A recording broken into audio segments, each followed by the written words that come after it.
G'day everyone, it's Annie Pumper, Chair of the Angus Roundup Organising Committee. We've just rolled in on our final day here at Wodonga Showgrounds. We've come away from our dinner last night. We're proud to announce we raised over $25,000 that's going to go directly back into the youth program.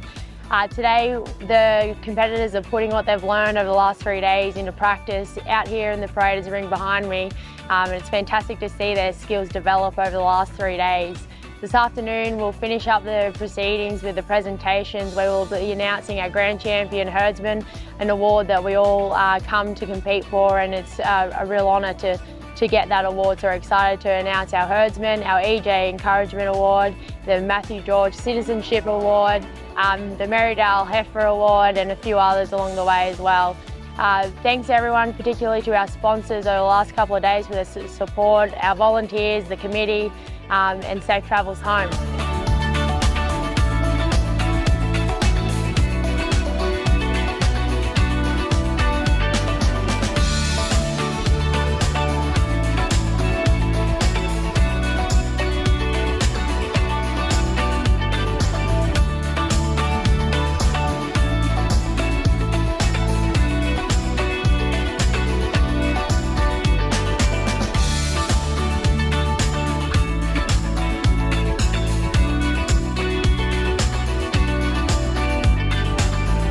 So we've just wrapped up the parading judging here on the last day of the 2022 NH Foods Australia National Angus Youth Roundup, and we're joined by our very prestigious parader judge, Kate Scone. Now Kate, you've been around the roundup for, you told me, 15 years.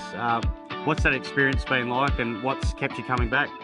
I remember my very first roundup was in Glen Innes. I can't tell you the year, but had a similar experience to the young girl that just won Grand. I was a young starting out person. I didn't know anyone and was lucky enough to win Grand Champion Parader at my first roundup.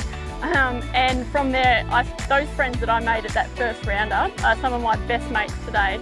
And I think that's a credit to the Angus Youth program and the roundup program. It's the special connections that you make, and they hold you in very good stead for the future years. Yeah, that's fantastic. And we certainly noticed today, Kate, that you took your time, and we've had a lot of comments that people really liked that you spent time with people that may not have got a first or second or third, and gave them some helpful hints or tips. What sort of things were you giving them advice on? Yeah, I just wanted to put a positive, there's winners and losers and everything, and there has to be both sides of the spectrum. And I was thinking to myself before I started this paraders, is how am I going to make sure that the morale was good the whole way through the class. So I wanted to have a chat to those competitors that maybe weren't at the top end of the line, and just try and give them a couple of hints that might see them up higher next time. Yeah, and those ones that did get up higher, and we've just done our Grand Champion Parader.